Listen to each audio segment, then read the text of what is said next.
Okay, welcome everybody. Welcome back to those who are coming back, and welcome back to the new guy, or welcome to the new people. This is Exploring Beyond Diesel number 4. Initial acknowledgements. Let's just quick acknowledgement to the Koori world. I'm on the Yuin land down around Bega.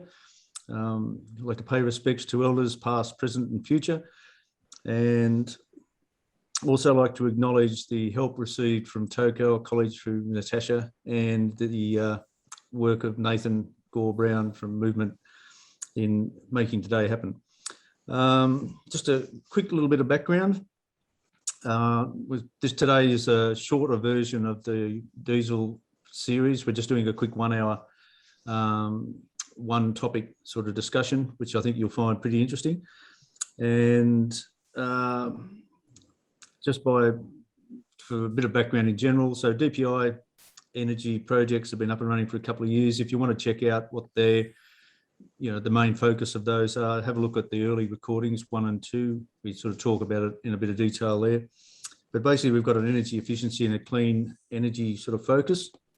And as part of that, we've come up with the idea that we need to understand our diesel usage and what the alternatives to it are, because there's a sort of a heavy reliance on diesel in agriculture. It's over 80% of the energy going into agriculture comes out of that source. So we need to sort of have a good understanding of it. As part of that understanding, we've commissioned a report, which has been done by Nathan's group Movement, and that's what's being reported on today. This report was covered briefly at the Renewables Conference up at Dubbo. It was only because of the crowded time, or short time that was available at that. Nathan only had about 10 minutes to sort of talk it through. So there's a lot more information in that report than what can be conveyed in 10 minutes, as you'll probably see today. So that's what today's about, is give Nathan a good chance to explain it in detail. Just thinking about the Dubbo conference, the room was pretty hushed as Nathan went through that sort of presentation. And it wasn't because everyone was asleep, which it would have been if I was doing the presentation, but it was actually because everyone was sort of, sitting there very interested and keen to hear what he was saying. So that's probably because we all use a fair bit of diesel and rely on it in certain ways. And you realise how important it is when you don't get it. And we've had a fuel security issue down here in Fires, as many people have, where the fuel stopped turning up, and you realise what fuel security issues are all about when that happens. And it usually happens pretty quick and unexpectedly, that fuel security stuff. So it's a key thing to have a bit of a think about. Okay, so today's thing's about understanding the diesel, our reliance on it, and alternatives to it. And this report provides a good insight into those things. So over to you, Nathan, just a quick introduction of yourself, if you wouldn't mind, and then rip into it. So yeah, thanks. Okay. Thanks, Drop, and welcome everyone. Thanks for joining us for this session. My name's Nathan Gore-Brown. I'm one of the team at Movement. We're a sustainable transport consultancy. We focus on vehicles and fuels, and we have a vast set of experience across the team, mostly engineers that have worked in and around the vehicle space for car manufacturers, truck manufacturers, vehicle testing labs.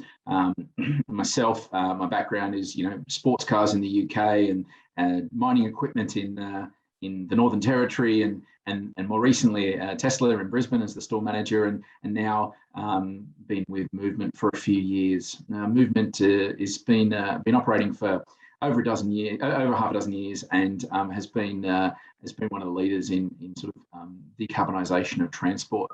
And that takes us to some of the stuff that we've been doing here. So we were invited to do this piece of work for DPI and our friends at A2EP, as we really do understand diesel use, diesel machinery, and how there are alternatives to that. And so we got a chance to go deep into the farming industry, into the agriculture industry, and some of those aspects, and really understand where that those machinery are used that rely on diesel.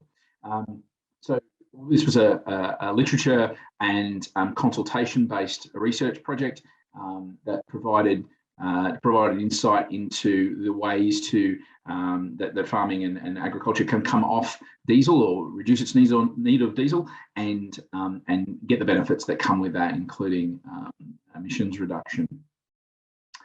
The paper that we put together was is now published and now available at DPI and A2EP's website, and it was focused on extensive agriculture. So intensive agriculture has quite a lot of work done on it with regards to energy reduction, diesel reduction, and using byproducts and all that sort of stuff. So extensive agriculture is a little less researched. So that's where our focus was. And we also focused the paper on the period of time from now until 2030. Look, what's going to happen after 2030 with technology and fuels and practices and carbon prices and all those things are all up in the air and really unknown. But out to 2030, there's a decent trajectory of understanding. So that's what we focused on in this one. And really DPI is keen to understand what it can do and what its colleagues and contemporaries can do between now and that time. And so the paper delivers the sorts of opportunities and recommendations that we see on a short, medium and longer term for the transition away from diesel and towards lower emission fuels. So the agriculture industry is hooked on diesel. 80% of the energy that's used comes from diesel, and so that presents a risk and presents some challenges around energy security and so on. And it also, as Jock mentioned, and it also means that it's fairly entrenched. It's quite stubborn. So with that 80% of energy, it only contributes 8% of agriculture's total emissions, but they're probably the most stubborn 8% out of them all. There's going to be a lot of work. There's already a lot of work happening on the reduction of emissions that are the bulk out of agriculture at this stage, and lots of studies and work and so on. But this area in the supportive functions of diesel use is a little less, but it's going to be some of the harder ones to deal with. So where is all that diesel used, particularly in extensive agriculture? These are a combination of some of the data that was available that we were able to find led to some energy intensity for diesel use in agriculture and in different sectors of agriculture. And clearly cotton's a big one, mostly used for pumping, and that's an opportunity to come off. That's one that's already being worked on quite well. As we went through this paper, we talked about two specific areas. We had stationary energy, stationary diesel use, so that's pumping and generators and that sort of thing. And then we had mobile machinery, so headers, tractors, right down through utes, diesels and ATVs.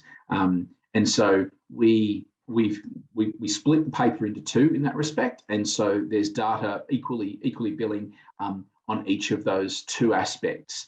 This is a combined graph, and what we find is cotton's clearly a high intensity user, but what we see with stationary and pumping and so on is some of the opportunities are actually a little bit easier. So solar, battery, hybrid type environments with on the pumps is something that's it's available in the marketplace. It's basically getting on for being economically viable. It's quite deployable.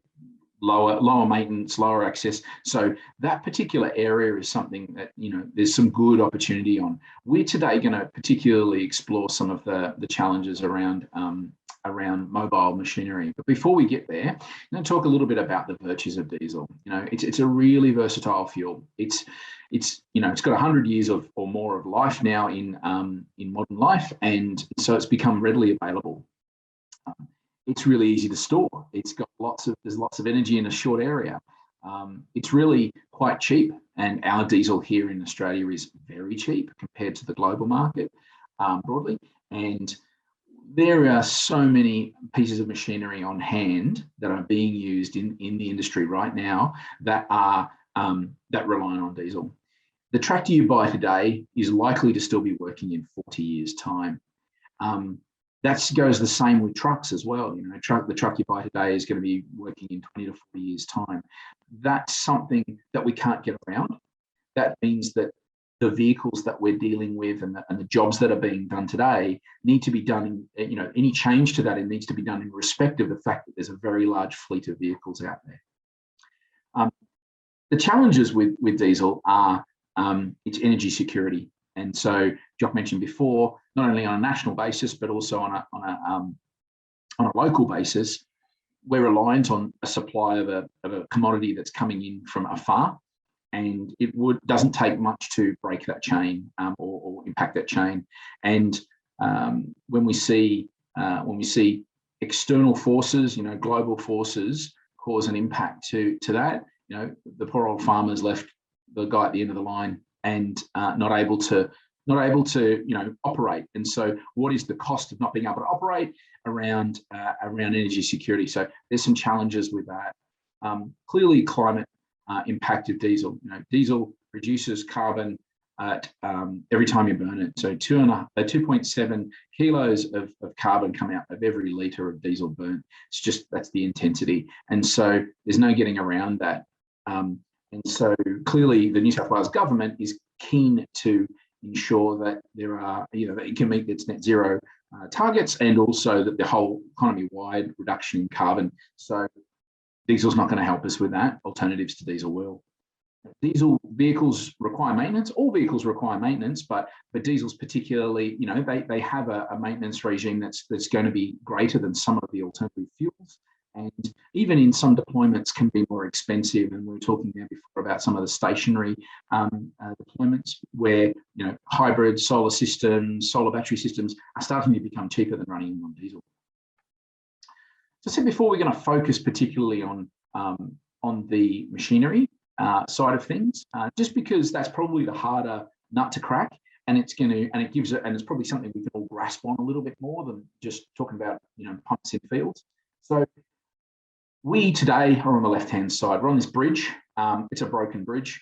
We want to get to the other side, which is 2030 and beyond. We want to be at net zero, amongst other things, but it's clearly a goal. And those technologies that everybody gets excited about, the likes of hydrogen and battery electric, they're all on the other side of the bridge. We are a little bit away from those products or those technologies. They will come, and they'll start to come into smaller operations or smaller deployments, and they'll start to make their way up the size chain of our machinery, but they will broadly be on the other side of that bridge. And we've got a problem now where we've got energy security issue, and we've also got the desire to have cheaper costs, but we're going to have to do something about our transition to those net zero fuels in the future. So one of the best ways that we found in the paper, and we do generally at Movement, is look at efficiency. So every drop of diesel not used is a drop. Doesn't cost you anything. You didn't get any carbon output from it. So any efficiency opportunity you have in your operation or in the vehicle itself is a bonus. And so we would say that we can work on energy efficiency opportunities and energy productivity opportunities right now. And the best part is that'll pay us forward, because whatever energy savings we can make in our behaviours and our processes and our vehicles today, they will provide us with the opportunity to require less in the future. So whether that's a smaller battery to do the same job if it was a battery electric vehicle, or smaller tanks to do the same job, the hydrogen piece of machinery, those sorts of paybacks where efficiency not only gives you a saving today, but will into the future. How are we going to bridge that gap? So there are a couple of opportunities that we see in the middle, and sometimes called the messy middle, in a transition to a future fuel environment. And in farming, we think that these, the output of the paper was, we think that these are expected to be the best opportunities. So drop-in fuels, biofuels, are definitely an opportunity. We've got that large fleet of vehicles out there today and machinery out there today, and they're all ready to go, and they all need to be fed diesel. And if we can feed them an alternative to diesel, which is the same as diesel and doesn't require any extra modifications, changes to behaviour, and we can provide that from feedstocks that are renewable, then hey presto, all we've got then is to deal with the tailpipe emissions from a pollution point of view. That's not really too much of an impact on a large open environment. That's more of an inner city issue. So that's great. And so the biggest challenge about that is supply. We don't have any of it. There's not really that much being made, and there is a great opportunity to increase that. Around the world, it's being done at scale. It's being done with different feedstocks, and with a bit of elbow behind it, we get some real traction in that space. The other element, besides the efficiency around behaviours, is that we believe the electrification of elements of vehicles and machinery will result in saving fuel. So take you back to the good old days when you might have been driving around a V8 Commodore or something of that ilk. It's got a big old power steering pump on the front of it. It's hydraulically driven off a belt. It's driving all the time. It's sucking horsepower all the time. It's sucking fuel, and it's only really going to be used when you're driving slowly and you're turning the wheel. So it's a very small amount of time that you're using this convenience item for a lot of energy being drawn away from the motor and ultimately burning fuel. Move on to now, the vast majority of vehicles today, of light vehicles today, have electric power steering drives, not pumps, but electric power assist. And so that electric power assist is only used when the vehicle's going slow, when the vehicle's being turned, when your steering wheel's being turned, and it can be done variably as well. So I need a lot or a little bit of energy.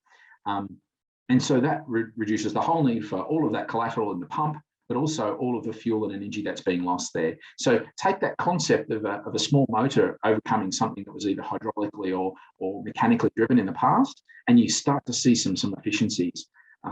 We've seen that in some electric truck opportunities where electric trucks with high hours but low kilometres, where the PTO is being used a lot, if that's electrified, you can save a lot of fuel. So those kind of environments, if we see that sort of product either being retrofitted or being brought to the market in tractors and headers and so on, we think that there's a great opportunity for some fuel efficiency there. So if we go into fuel efficiency from a behavioural side, we're going to see we can take the easy approach or the common approach, which is let's just change the technology. Let's go and buy electric or hydrogen or something or other else vehicle or product or machinery, and let's just do it. And that's actually the last thing that you would do after you do all of the other things in an efficiency space. You've got to start with avoiding trips, avoiding activity. And this is a good example where we've seen that in agriculture with zero till, no till, and also things like controlled traffic farming. Those kinds of behaviours or practices have driven avoid savings, and the trip you didn't make is all the energy you'll save. And so that's the first thing you could do, and you've got to look for all those opportunities. Farmers are inherently efficient, and they will always look for those opportunities. And I think there's still always opportunities out there. The next one is around switching to alternative fuels with a lower carbon intensity. So those drop-in fuels that we talked about, you've got a diesel vehicle or diesel machinery, diesel pump, and you can put biofuels in it, then that's going to be an opportunity. And those biofuels might be at a percentage, might not be all the way up to 100%, but certainly you will get a carbon intensity reduction. And then finally, those improve or reduce type of products that might be a retrofit of an electrification in a place where something else was being driven hydraulically or mechanically. That's an example, or bringing in other improvements where you can make a shorter trip by leaving things halfway along the line and so on. So it's a good example of this is the way to go about driving efficiency. It's not developed by movement, but we use it all the time. It's fairly globally understood from any energy efficiency process. Avoid, switch, shift, improve and then finally replace. So that's often forgotten when we're taking a technology approach. The federal government's all about that technologies are going to fix our problems. Well, maybe not always, and in fact, our behaviours need to be sought first. There's been some great work. We've talked about that. Importantly, on the right-hand side, you'll notice that data ties everything together. You can't manage what you don't measure. And what we find in some of these situations is people make changes, but they don't know what it was like beforehand and they didn't measure it afterwards. And so did it actually make a difference or does it just feel better? So it's important that when we go through any of these efficiency processes, that we make sure we measure well. And then finally, as I said before, replacing is the last thing that you would do when you've saturated everything else that you're aiming for. So in this paper, one of the key things that we did is we assessed 6 different types of alternatives to diesel, and we assessed them on a basis of these 6 aspects. Cost. Clearly, people won't shift behaviours to an alternative fuel if it doesn't make sense. Availability. Now, that's probably the biggest and most challenging part here. You can't buy what you can't get. And so if that vehicle type, that fuel type, that supply of the enabler isn't available, you're going to get stuck. And so farmers are not going to be able to transition away from the incumbent diesel because they can't get hold of the alternatives. Practicality. Farmers are inherently practical. They often do most of their own maintenance.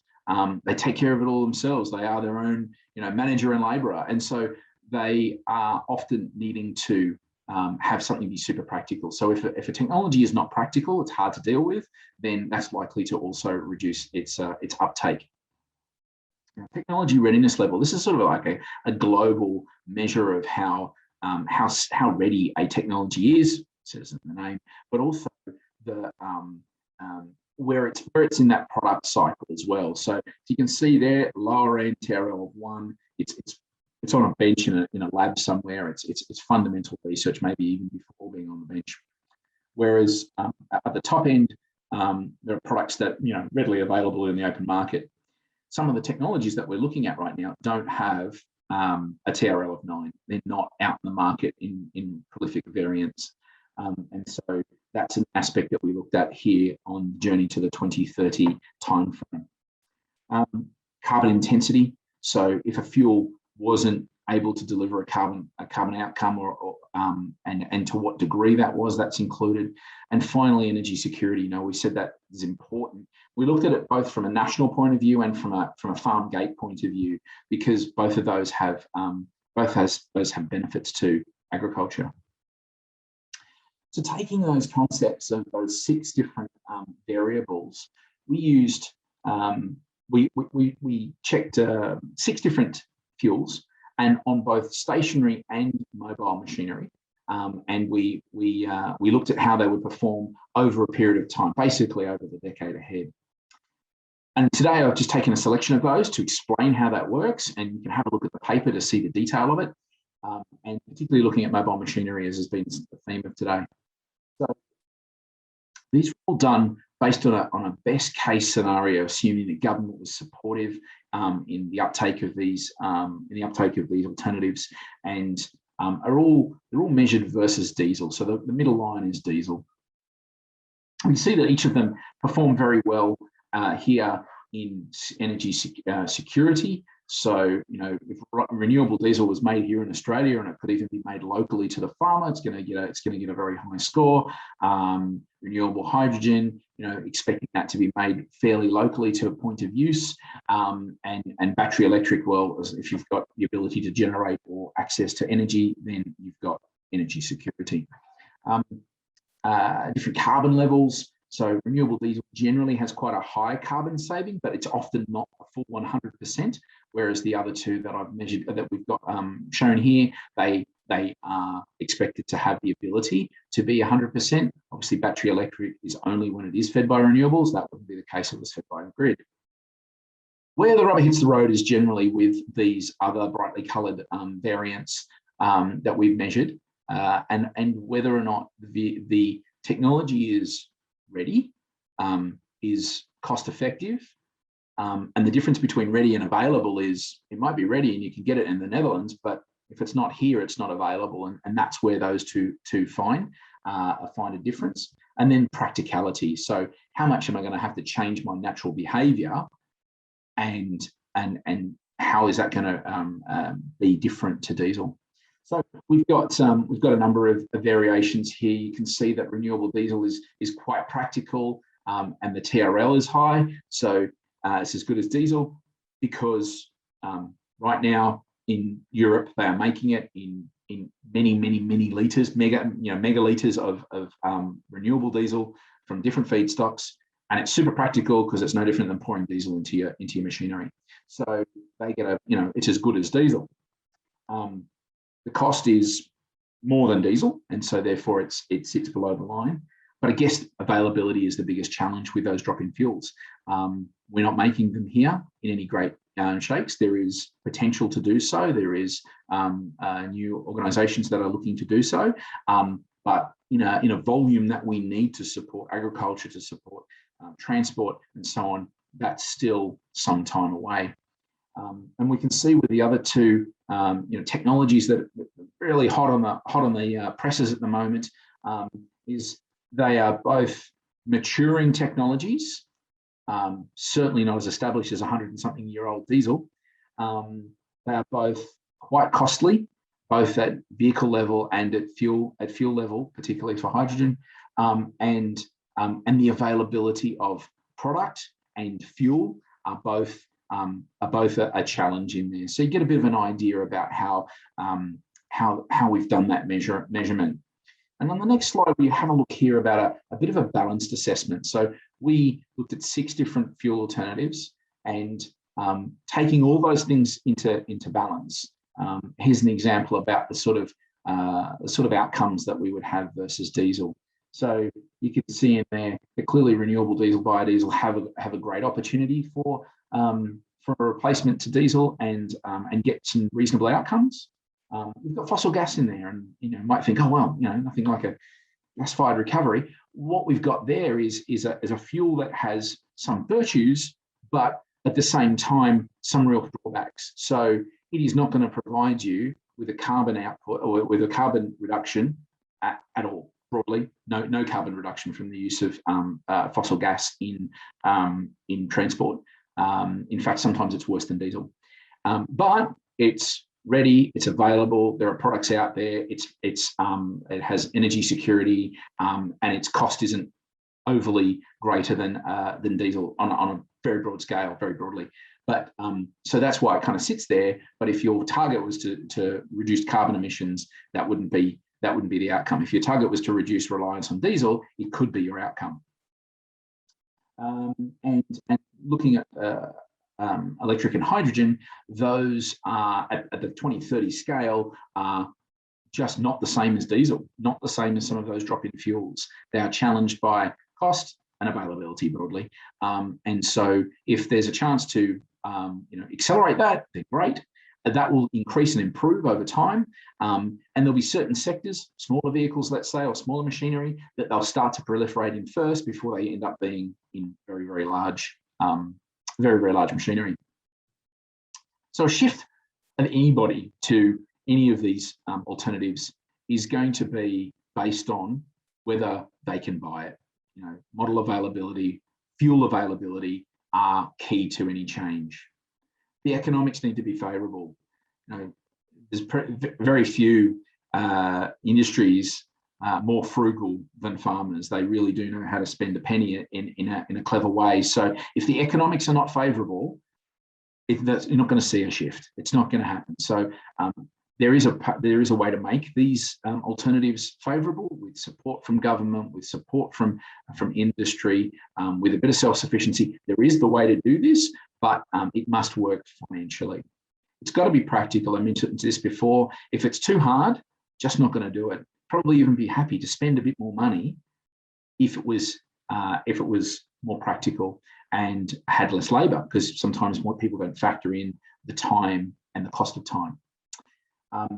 And ultimately, one of the things that we really understood with the consultations was that farmers will only change to an alternative if they have confidence in it. And that confidence generally comes not from a government telling them to do it, or even a peak body telling them to do it, but from other farmers saying it really works. And so we think that one of the key aspects that we came out of this paper was not only there are things to shift to, but if you are going to shift, you're going to need to support farmers to have confidence in any of those shifts. And if we don't do anything to support this, we will end up with the situation we have with light electric vehicles. Ultimately in Australia to this point, we've got less than 1% uptake. In nations around the world who have grabbed this by the horns and taken it, Norway is the shining light in electric vehicle space is 50% of vehicles purchased in 2020 were battery electric, and they are only accelerating further to that. Big nations across the world are 5 and 10 and 15 times greater than our uptake. So we're generally a laggard for these things. One of the things that's made those places really see an uptake has been incentives, support, education, and basically and mandates and targets. So that's the sort of thing that's going to move the needle. So as part of this paper, we developed a number of recommendations. Those recommendations come in sort of three elements, and they're all wrapped together with how we get the message out. So one of the key things we found with this paper was that data on this topic, where and when and how diesel is used in agriculture, is pretty thin on the ground. We found that there was some information, there's been some good studies by some folks, but they're few and far between. They're quite old, and really could do with a bit more data around what is the benchmark and what is the potential. And then also we can understand the scope of the potential to change. We can do more with less. We can have energy efficiency across our operations, and we can electrify, like I mentioned before. The next step along the way is to permeate that marketplace with alternatives. And so we really think that in this interim period, and to support the vehicles that are the machinery and equipment that is inherent in the industry, is that biofuels, biomass-based renewable diesel has to be a major contributor to a reduction in diesel over the course of the next 10 years at least, and will be much longer as we start to see those other technologies come into the marketplace. But the tractor you buy today will be here in 40 years' time. Just don't get this thing working. We think that biofuel generation, capacity generation, that availability generation can become part of clean energy hubs. Those clean energy hubs don't have to be restricted to biofuels. That's absolutely an opportunity for hydrogen to be developed, if that's right to do so. Where that hydrogen gets used, that's another story. Whether it goes into a tractor because it's available and you can, great. If it can't, then maybe it's going into other industrial processes. It's great. So there is an opportunity to bring those energy requirements, and they can be diverse because they actually do support each other, and they can be done regionally as well, supporting farmers. We know that in order to populate the market with technologies and with processes, there's going to need to be incentivization. There's going to need to be support. All of these technologies, whether it be renewable diesel or biofuels, they are more expensive than diesel. Whether it be the battery or hydrogen electric deployments, they are going to be more expensive than the incumbent, and so they're going to need support and requirement. And ultimately, I said before about supply. Supply is really important. We need to have OEMs building product, but not just leaving it in Europe or not just leaving it in the US. We need to be able to get access to it here in Australia, and that will, like we've seen in the electric vehicle market, the car market, the truck market, it's the same thing. There's plenty of vehicles overseas, we just don't get them here. And the same thing will go for some of the machinery alternatives that we might see in farming. We're probably doing okay in stationary energy, but less so in farming, in mobile equipment and the larger equipment. So those are the major areas of our recommendation of progress, but they're all got to be shrouded in, umbrellaed by sharing of knowledge, sharing of best practice, helping the industry to know what's out there. Now, there's a lot of information out there. There's a fantastic CEFC paper on what farmers can do about energy reduction, not just around diesel but others.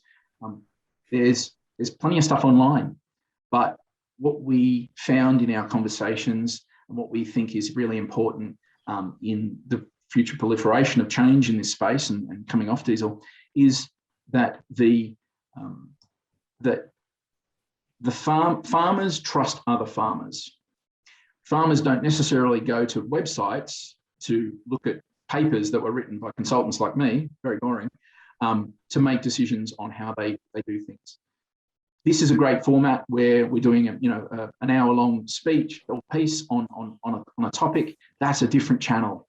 There have got to be other channels as well, and deploying those other channels that meet the farmer where they're at, whether that's through other farmer advocacy or through peak bodies or through the government or so on.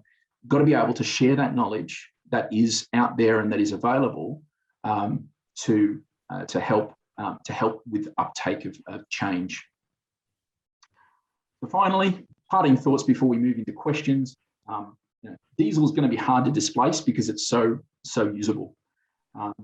We think there's an opportunity to start with some efficiency and then in the interim move to bio drop-in fuels, because they're not going to need to go away. I mean, we're going to need drop-in style fuels to help reduce our carbon footprint for all manner of diesel deployments and petrol deployments, which will continue to go for a time until the proliferation of alternative electrified variants are into the future, because they're going to take some time.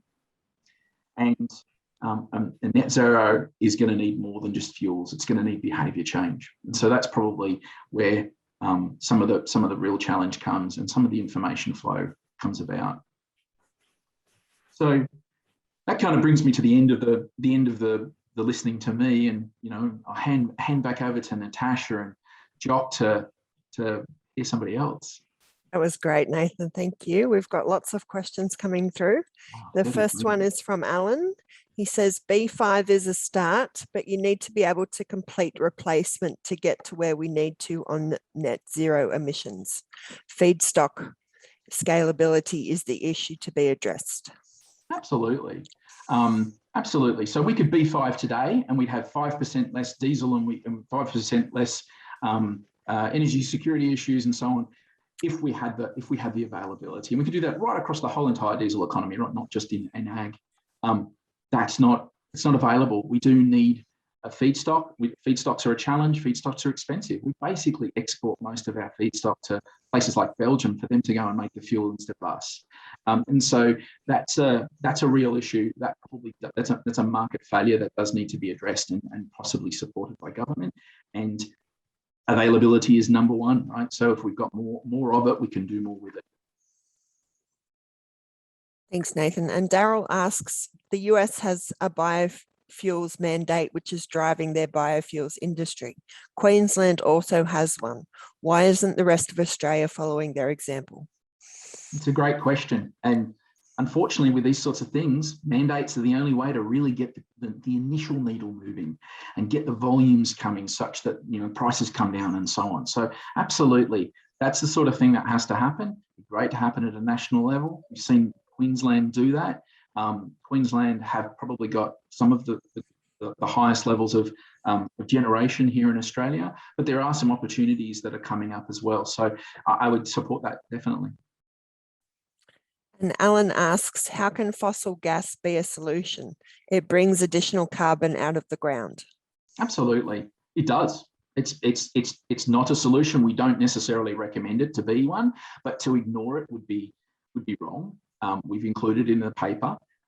We've said that it shows to be a potential to come away from diesel. If the focus was to what do we do other than diesel, and certainly fossil gas has the potential to be a locally, it's not got an energy security issue like diesel does, but wholly agree that it is not the carbon solution that is needed for this space. So we would not necessarily recommend that. And look, gas trucks, gas buses have been out there for a while. There's been some gas that's come into tractors and so on over the years. It has its challenges, and even if we don't talk about the fugitives at extraction, there's actually some problems and challenges around the carbon at the tailpipe as well. It doesn't necessarily reduce the carbon at the tailpipe over diesel too. Thanks. And Haim asks, who are these companies developing these technologies and how is the government supporting them? Maybe I'll turn to Jock for the support bit, but look, so there are lots of companies supporting lots of these technologies. And, we've talked about 6 different technologies in this process, and we've seen, and there are a number of companies out there, current companies. So New Holland have done a number of electric and hybrid tractors amongst a number of other tractor companies. Yet there are other new companies coming out like H2X, who have put themselves forward as saying that they're going to do hydrogen tractors as well. So the answer is many. Most of them are early on. Many of them are trying in Europe because that's where this stuff starts. And Greg asks, is Queensland Biofuels mandate in relation to ETOH from sugar industry? That's an element. The biofuels mandate in Queensland is rich and deep. It's resulted in a number of biofuels projects that are out there, including things like bioethanol diesel buses that are currently launching in Mackay, and other aspects of biodiesel that's going in to make B5 or heading towards B5. Encourage you to go and have a look at that. It's quite deep and detailed. In your research, is there a commitment from farm vehicle manufacturers to support the transition away from the diesel fuels in their vehicles here in Australia? Well, probably in a short word, no. That's probably the best way to put that. We did have a good chat with a number of OEMs through the research phase, and we found that there were quite a few interested parties, and some of them had global product, but we found that was not necessarily coming to Australia anytime soon. And we cited typical things that we hear in the vehicle world as well, which is, well, there's no support here, there's no demand here, blah, blah, blah. And look, there's a major challenge here is diesel is cheap. In Australia, diesel is cheap. It's very cheap. Compared to global markets, it's quite cheap. So therefore, any alternative to a typical diesel outcome means that the economics are quite challenging. And so you're much more likely to sell an alternative fueled tractor in Netherlands than you are in Australia. So let's just focus our efforts there. And that's probably broadly the approach of OEMs right now. But that doesn't mean it has to be as we go forward. Haim says, how do we convince the feds to support the transition of diesel subsidies to hydrogen or other green fuel subsidies? They currently heavily discount diesel for remote communities and government-owned operators. The people that need to feel the most pain aren't. So it's a great point.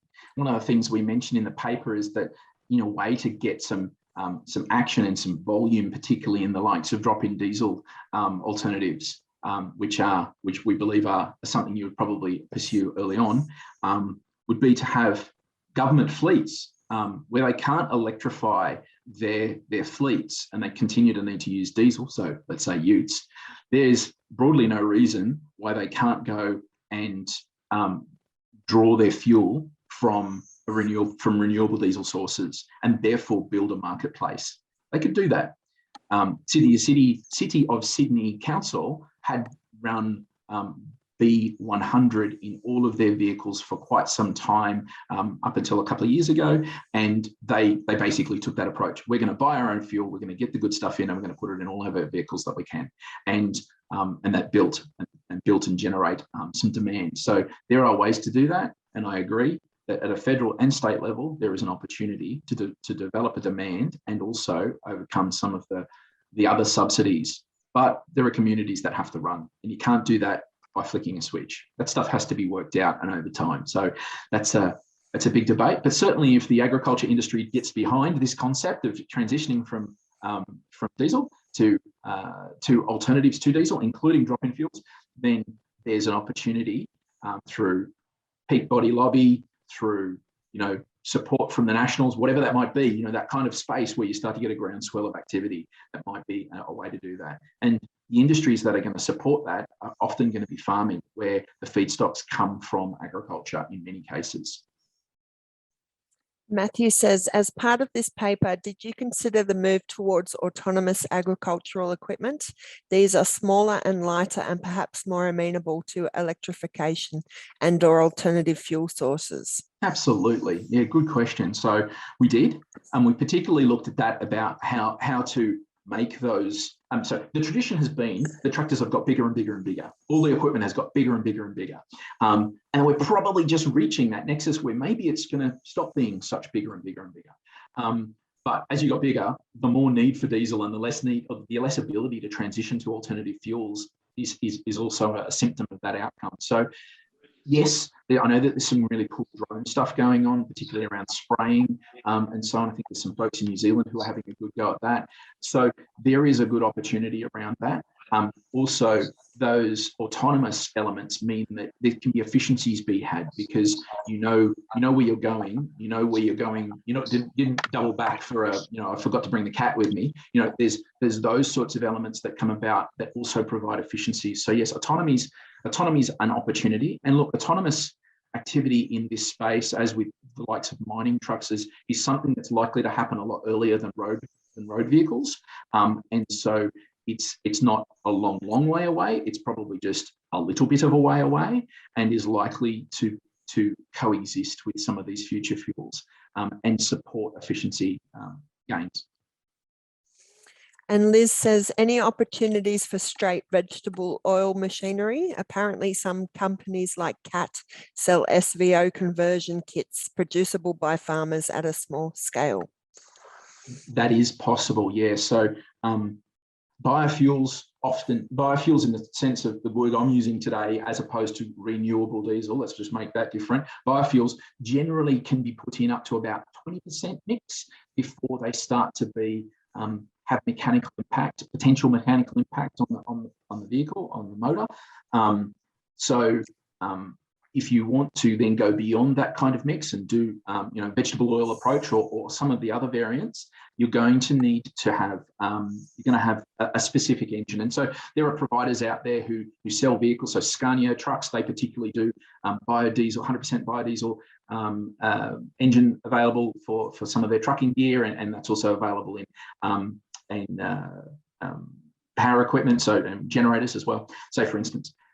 But also you can get retrofit kits. That's right. That's going to be costly. It's going to cost money, and then you've got to get the biofuel. So no problems with that being an alternative. That is an alternative. That would give you energy security opportunities as well. And so that is a route towards this. And Erica writes, wondering if you looked at impact of future climate on cost and availability of food stock for biodiesel or other biofuels. We did not. So we didn't go into, this did not turn into a biodiesel, viability case study. This was very much around what technologies and practices could have agriculture reducing its reliance on diesel. There's plenty of those out there. There's been a number of papers around biofuels, and I think I saw a couple of folks on the call today who I would call biofuels experts and fuels experts. So they're out there, not party to this, and broadly, except for we know that the cost of biofuel with our cost estimate in there is broadly around what we believe the costs are going to be compared to diesel as we go forward. It will get cheaper than it is today, but it's still quite a way away from diesel cost. Megan writes, it's a good opportunity to use government purchasing power to get to scale. VicGov did this for tyres recycling programs, would not buy tyres from any supplier not signed up with the program. Perfect example. There are many ways to help build a baseline demand, and then also provide the support for the for the supply. So in that case, you know, the tire, there was a standard to which they needed to meet, and they were even supported to help meet that standard, the tire recyclers. And then, you know, there was the demand side. When you build a circular economy, as they loved, is the buzzword of the day, but when we build an environment that provides both supply and demand and guarantees to particularly private industry that there's something going to happen, then yeah, you start to get some benefits and some change. Great, thanks, Nathan. That's all the questions I have for you. Oh no, wait, there's one more. Do you happen to know how many farmers and users participated in today's call? No, we got up to about 103 people online altogether, but we haven't got any demographic information. Maybe that's a good idea, Jock, if we could send around a follow-up survey and get some demographics from people. Yep, that's probably worth doing, actually, Tash. That is. That's good. All right, we'll sort of head down the home straight. I just want to point out that today was a short version. Previous ones we went on for about, you know, had a half day with 3 or 4 or 5 speakers.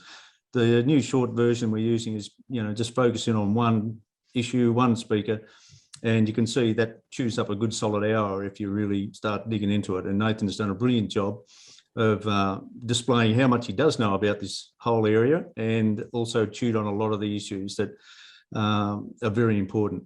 One of the things that does keep coming up, and when we talked with Nathan over the last week or so, the price of diesel is one of those vexing things. It's when you're buying it, it's expensive, but when you look at the sort of issues that we're dealing with, you sort of go, how do you get the other stuff into play when diesel is so good?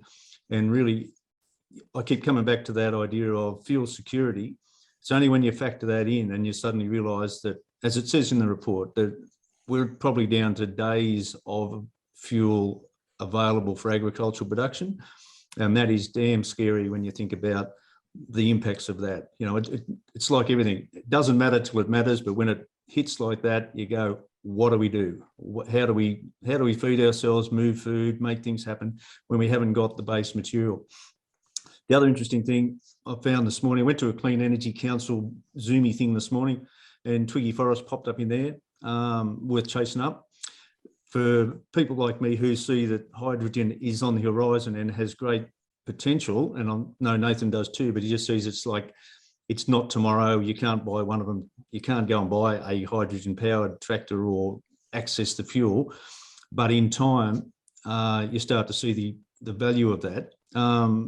Twiggy Forrest yarn on that Clean Energy Council this morning, where he's talking about green hydrogen, and he's got one of those big dump trucks that they use in the mines now powered by it, and that's going to be the first of many. And he's sort of saying, this is the way it's going to be. That's really interesting, but it's also the time frame for that is a really tricky thing to get your head around. It can't be tomorrow, because you can't go down the street and buy and refuel your unit, you know, so that's the problem. But that will change over time, and particularly with players like Twiggy playing in that space. Like he's got, like he said, he's got the finance and the links and the size and everything to make it happen. And when he starts pushing, then I think that's the roadblock will be a bit pushed out of the way, and it'll all start going that way. Drop-in diesels, biodiesel, renewable stuff. I'm still trying to get my head around how do we turn the waste into it, and I think we might run it. Maybe the next one of these might be with focus on that, like that little interim step of the bio drop-in diesel stuff. I know we did do one with Johnny Webster, seed to diesel, last year, where we looked at the canola transfer across, and that's really, you know, looked incredibly useful. But the third generation biodiesel, renewable diesel stuff, I reckon, I mean, I've got to understand that more. It goes in here and falls straight out. So, but it looks like it is probably the answer for the drop-in fuel situation. You need something that can fully replace the diesel that's there now, and that's not, you don't quite get that with the early version biodiesel gig. But it does, the sad thing, well, rave, but one of the sad things I did find in looking into this whole universe is 2011 ARENA report said the only place that they could make biodiesel, that drop-in biodiesel replacement, was in the Bulwer refinery around Brisbane. And when I got Neil Thompson to make a few hydrogen films for us last year, the first one I looked at, it says, and here I'm standing in front of the Bulwer refinery that was closed in 2016 because of cost pressures from overseas. And you go, that would be the one you want to keep open. And it's not the one that's being kept open by the money that's getting put in to keep refineries going now. Anyway, so that's a few ravey raves. Again, look, this is a topic and an area that I think is incredibly interesting. And thanks heaps, Nathan, for helping our understanding of it. Pleasure. Thanks everybody for coming along and having a listen. And hopefully, if you could let us know, what do you think the next topic should be? I'm thinking biodiesel, renewable fuel sort of side of things. But shoot us back either a Slido or a message in chat, things that you see as being important, and we'll try and chase up somebody who's equally as knowledgeable as Nathan is on this topic, on that particular topic, and then we can sort of start spreading our heads in the right direction. And maybe then we can get some enough of a coherent argument and enough of sort of momentum to change the way things are actually going and get things moving in the right direction. So, all right, that's a prattle for me. Tash, anything to add? We've sort of got a recording that'll come up at some stage. If we may have missed some of it. If we did, we'll just re-record it. Re-record and stick it in. Yes. And so that'll be available on the website. It sure will. Through Tocal or through the DPI website, you'll be able to track it down. So look, thanks everybody for popping in. Any last comments from you guys? Oh, look, thanks very much, DPI, for giving us the opportunity to share the paper and to share this in a way that people can access. I think that's really great, and really looking forward to where DPI take some of the recommendations and some of the information. That's going to be really cool. Brilliant. Thanks, Nathan. And look, next time we have a beer, which is sort of hopefully soon. If we could ever get out of lockdown, lock in, whatever we're hearing. Look, I just find that the conversation I have with you, it's like talking with Neil and the hydrogen men. They just really interesting sort of stuff to get your head into and explore. So it's your yeah. Thanks for being co-explorers, everyone, and we'll see you next time round. So thanks have all. a good day. Thanks. Cheers, mate. Bye. Thanks all.